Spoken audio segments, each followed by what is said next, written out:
What's up, everybody? I got a quick Halo Infinite gameplay with an interesting topic today. Many skeptics will like to use this kind of slogan to stamp a theist, whether it is on the topic of Jesus rising from the dead or just plainly the existence of God. It all has to do with do extraordinary claims require extraordinary evidence? This slogan, I think, has a few issues, or at least things that have to be worked out before we even really get into deeper insights about it.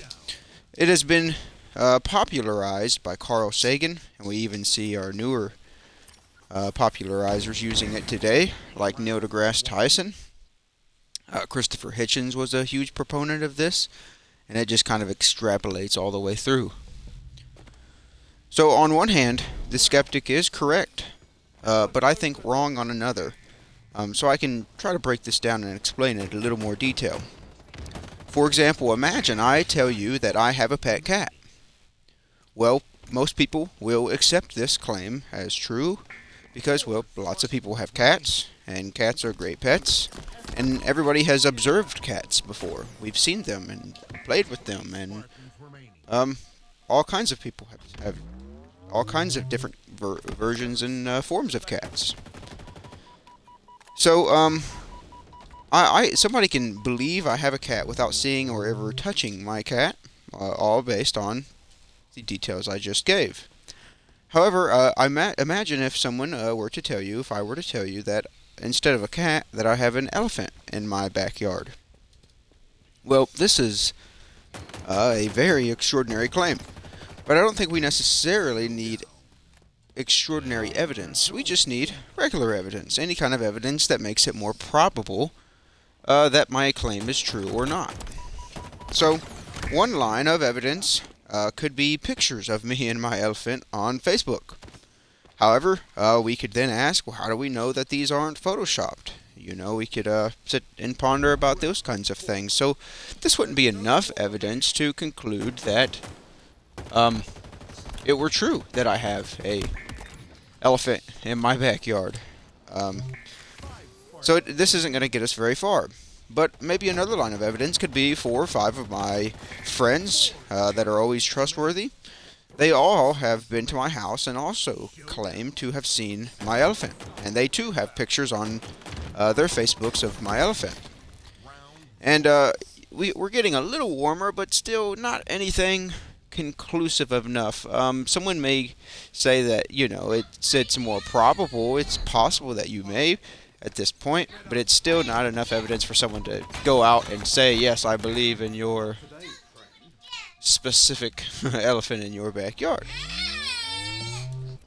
So, when we get even further into that, we can see that it's not necessarily extraordinary claims that require extraordinary evidence, but the extraordinary claims just need some kind of evidence to conclude that they're true. So, what might end up concluding that this idea is true is perhaps the skeptic coming to my house and seeing the elephant as a primary source, and they can see my elephant and do it in that type of way. So, obviously, that would be the way to actually convince the skeptic, which is, there's absolutely nothing wrong with that. That's how we do all kinds of scientific claims. But I think another thing that can be pointed out here is how are we defining these specific types of terms? As in, when someone says extraordinary evidence, you know, in the reference of an extraordinary claim, we have to ponder what they even mean by that. What type of evidence are they specifically looking for? And the reason I bring this up is because this can be into the reference of how I mentioned earlier in the beginning of this video about Jesus or God. Because someone may accept the historicity behind, let's say, Alexander the Great with all types of details, but they won't necessarily accept the same type of evidence for the historicity of Jesus, only because his claims are a little more extraordinary in comparison to Alexander the Great. Alexander the Great was just a leader of an army that was able to do some really awesome things, depending on your point of view. But Jesus is supposedly God in flesh and died and rose from the dead.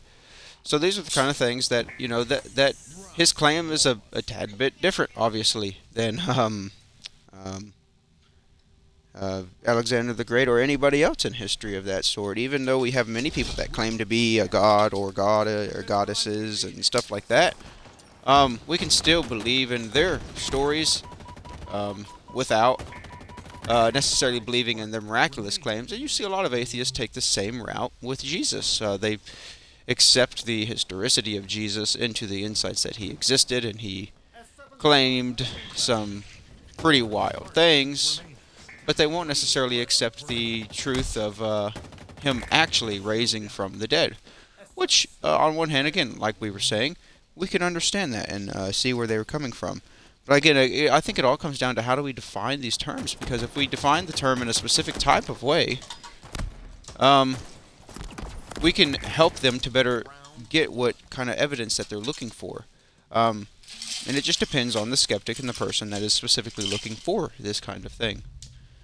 So I think that's the biggest distinction that you could ask any skeptic that brings up this claim of extraordinary claims require extraordinary evidence. I think that's the first thing that has to be brought up in order for us to try to even understand how we were going to go about understanding this topic. So, I'm not going to necessarily go too deep into this video because this kind of is outside of the scope of this video of like what evidence could we provide for the resurrection of Jesus or the existence of God, as I have many other videos on my channel that do that already. But I think the basic thesis that I'm putting forth here is that the skeptic is correct in saying that somebody can accept a basic claim about something without much evidence at all.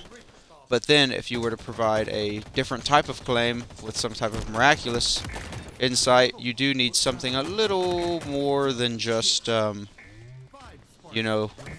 basic form that you would give for the evidence of a cat.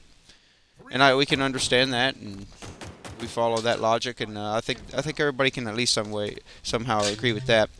One way with in reference to the resurrection and with God, I think is one way people can go about it too is when talking about this,